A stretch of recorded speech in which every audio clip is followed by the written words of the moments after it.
Hey there, this is Jessica with K&A Greenhouse. This is the new plants for 2025 series. I already have a new shrubs one, and there's also a new trees for 2025 in this series as well. So this particular one, we're going to be going over the 8 new evergreens that we're getting in this year. And without further ado, let's get started. Right, the first new evergreen that we'll be getting in this year is called Aurea. It's a Korean fir. So the Korean firs do tend to grow pretty slowly. I believe the size that we're getting in is about a 6 gallon, if I remember right, 5 or 6 gallon.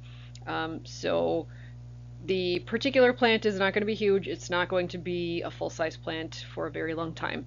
But it's pretty. It has that nice pyramid shape that a lot of people look for. You can see the cones there are kind of a maroon color, kind of a purpley when they come out. The needles are going to be a nice bright yellow when the new growth emerges in spring, and then they kind of get muted as the season goes on. Being a Korean fir, it also has that silver underside on the leaves, which really, I have one of them at my house, and it really stands out this time of year just because everything else is still kind of brown and sad looking, trying to come up with new growth. But then this really pops in the landscape with the yellow and the silver undersides. Mature size of this particular evergreen is going to be about 15 to 20 feet wide. It's going to be a little bit more narrow, like 10 to 15 feet wide at the base, and then getting skinnier as it goes up. Full sun is best for the yellow needle coloration. If you put it in part sun, it'll be okay according to my supplier. It would prefer a hot sun, so if you have west side versus the east side, that would be a nice hot sun for this fir tree.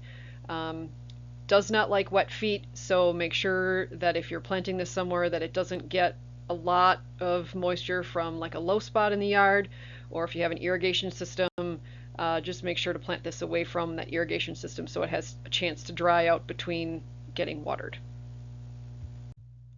We have a new upright juniper coming in this year called Fairview. It is coming to us from a supplier here in Wisconsin. So it's hardy to zone 4 to 9 for this particular evergreen. The reason I decided to get this one in this year is because it's been noted to be resistant to the cedar apple rust disease, which is one that needs 2 different hosts in order to complete the life cycle.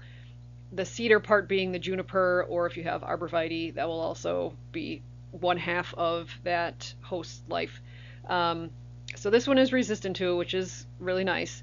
The green needles on it stay green year round. It won't kind of fade to a purple or a brown that some other junipers will. And it does have berries as it matures, which will attract birds to your landscape as well. This juniper is resistant to deer browsing and resistant to rabbits feeding on it too. So all around, it's a nice plant. Full sun to part sun is best. Juniper is generally native to areas that are hot and dry. So don't put this one in a wet spot either. Just make sure the root system gets a chance to um, dry out between waterings again. 12 to 15 feet tall and 8 to 10 feet wide for the mature size on this one. And it does have that kind of conical or almost teardrop shaped growing habit to it, so you don't really need to prune it much. Big Berta is a type of white spruce, which is also kind of known as, from what I've done my research, it says that it's a type of almost a dwarf Alberta spruce. Doesn't grow really fast, but it has the fastest growth rate of all of the dwarf Alberta spruce types. This one is hardy to zone 2, so 2 to 8 is the hardiness range on this one, which is really nice. A very cold hardy plant.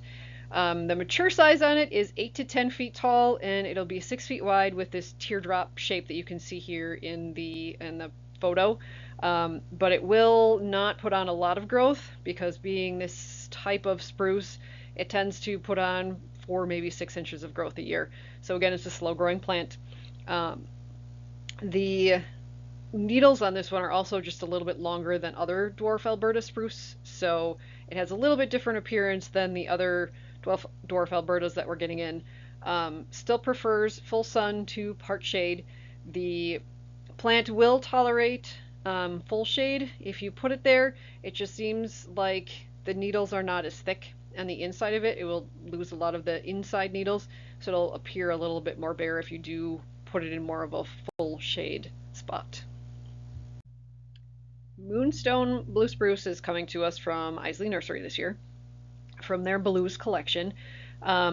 The Moonstone is basically a dwarf globe blue spruce, so the mature size of this one is only 2 feet by 2 feet, which is really nice size for city lots and smaller landscapes.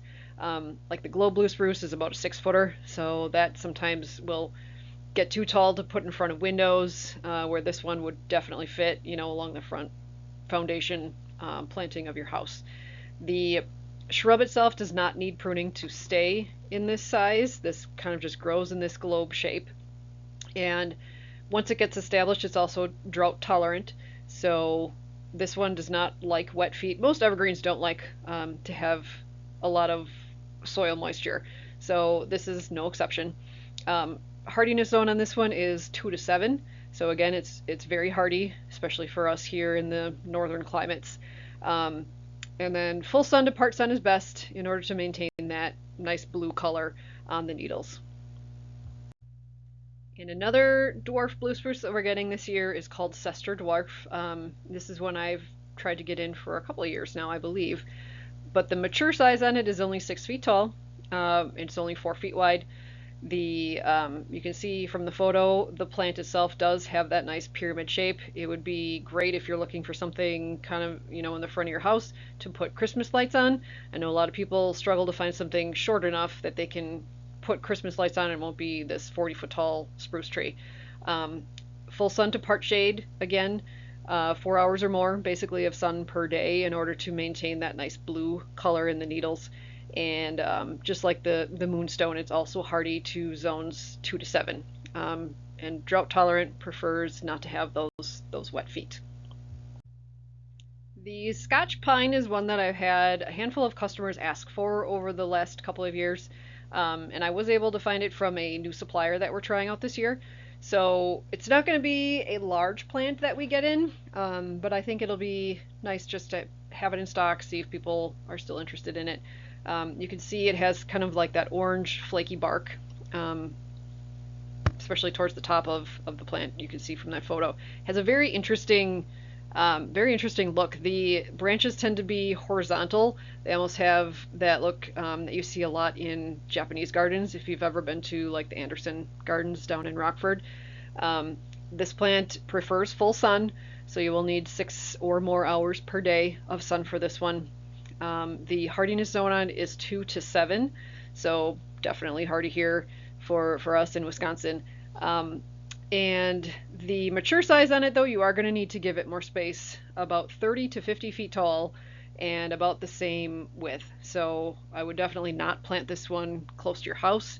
It'll start growing into your siding and your gutters, but if you have a spot for it further out in the landscape, I'd say give it a try. And it like I said, it's definitely a unique looking plant. It's something that I've always thought looked really pretty, even when I was in my 20s and had that up by one of the offices that I worked in.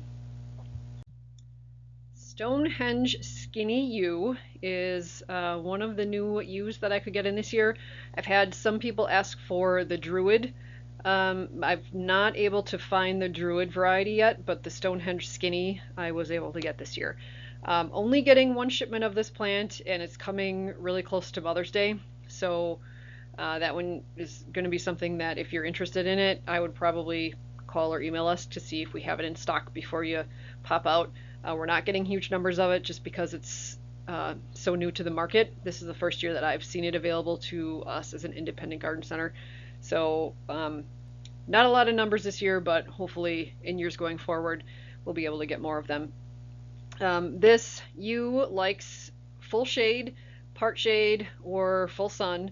We generally have them in our shade plant area just because it can handle that, and it's a nice evergreen to put in a shadier spot.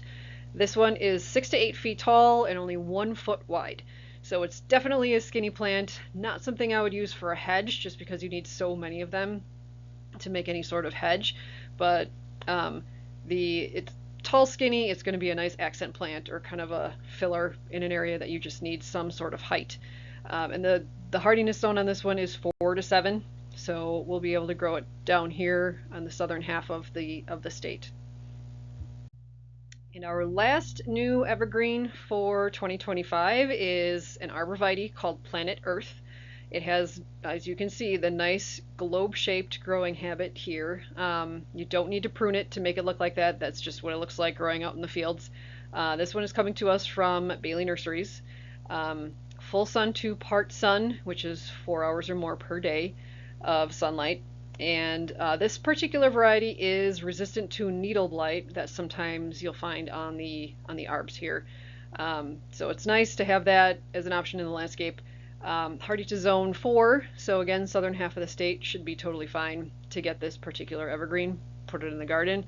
3 to 5 feet tall and 3 to 5 feet wide. So again, it's an option if you are kind of steering away from like boxwoods or you're just getting sick of certain other plants. 3 to 5 feet tall is still pretty decent size that it makes some sort of statement. It'll be nice as a hedgerow if you wanted to create some sort of barrier. And this one should be great for a Wisconsin winter too. So that is everything that we have for the new evergreens. Like I said, I have a new shrubs for 2025 presentation, and there's also a new trees for 2025.